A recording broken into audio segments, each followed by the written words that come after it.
Pada zaman dahulu kala, Raja Kebun Binatang akan merayakan ulang tahun. Sebagai satu-satunya penguasa kebun binatang, ia ingin membuat perayaan yang sangat berkesan. Dipanggillah sapi sebagai penasihatnya untuk dimintai pendapat. Menurutmu kita harus bikin apa? Bagaimana jika mengadakan pesta makan, Tuan Raja? Baik, aku akan mengadakan mukbang, jamuan pesta makan besar buat semua penghuni kebun binatang. Dan sebagai penghibur, aku akan mengadakan lomba. Lomba apa? Lomba makan tercepat dan terbanyak. Maka diputuskanlah rencana pesta itu dan pengumuman lomba. Karena ini hanya hiburan, maka peserta hanya dibatasi oleh 6 peserta saja, yang mewakili 6 jenis hewan di kebun binatang: harimau, kambing, panda, kelinci, ayam, dan kijang. Daftar menjadi peserta. Aturan mainnya adalah mereka harus menghabiskan makanan yang dihidangkan. Masing-masing diletakkan pada tempatnya masing-masing. Peserta yang menang lomba adalah yang makannya paling banyak dan paling cepat selama 15 menit. Waktu lomba sudah ditentukan. Para peserta memasuki tempat lomba, yaitu di alun-alun kebun binatang. Sebelum masuk, masing-masing peserta wajib diperiksa sidik jarinya oleh panitia.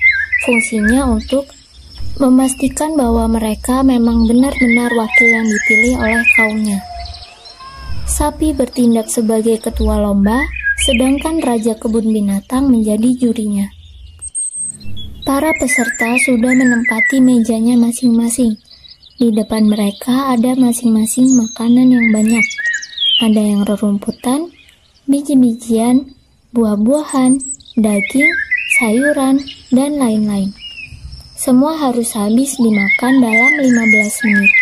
Masing-masing peserta sudah mulai memikirkan strateginya. Harimau misalnya, dia optimis bisa makan dengan cepat. Dia berinisiatif menggunakan gigi taringnya untuk mengunyah dengan cepat makanannya. Kambing berpikir akan mengunyah dengan cepat menggunakan gigi gerahamnya dan akan dimuat di perut besarnya. Panda penuh percaya diri dengan giginya yang tajam. Kelinci dan ayam tampak tidak yakin dengan dirinya, dan hanya kijang yang terlihat tenang. Aku harus memikirkan cara supaya menang, batin si kelinci. Terbesit dia akan bermain curang. Sapi membunyikan peluit tanda lomba sudah dimulai.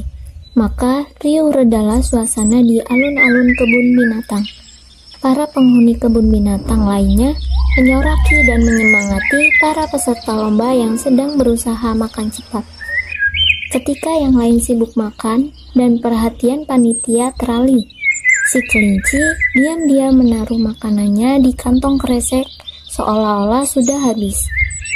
Dengan begitu, dia bisa menang curang karena dia tidak perlu repot-repot makan semuanya. Sebelum 15 menit, si kelinci angkat tangan. Raja Kebun Binatang hendak mengumumkan bahwa si kelinci pemenangnya. Namun, tiba-tiba ada yang berseru. Karena curiga, sapi memeriksa isi bungkus itu. Dan ternyata isinya adalah makanan lomba. Sorak para penonton menyoraki si kelinci. Dia jadi malu, tapi dia dimaafkan oleh si Raja Kebun Binatang. Hanya saja, dia jadi gugur dan otomatis kalah. Sisa waktu digunakan untuk meneruskan lomba. Setelah peluit tanda berakhir dibunyikan, para peserta berhenti makan. Para panitia memeriksa sisa piring para peserta. Diketahuilah sisa makanan ayam dan kambing sama banyaknya. Rupanya mereka kesulitan mencerna makanannya. Tapi yang betul-betul juara adalah si panda. Makanannya nyaris habis. Raja Kebun Binatang menunjuk si panda sebagai pemenangnya. Semua penonton bersorak-sorai penuh gembira menyambut sang juara. Raja Kebun Binatang sangat senang. Dia lalu menghampiri si panda.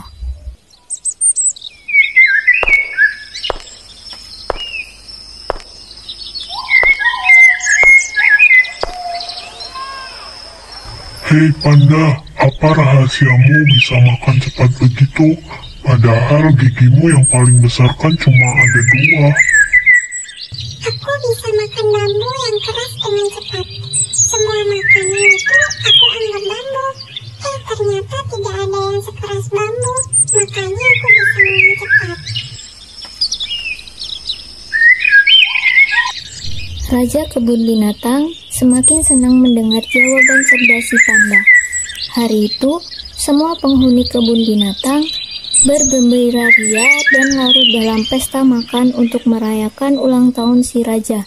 Tentunya, kecuali para peserta lomba. Mereka semua tumbang kekenyangan.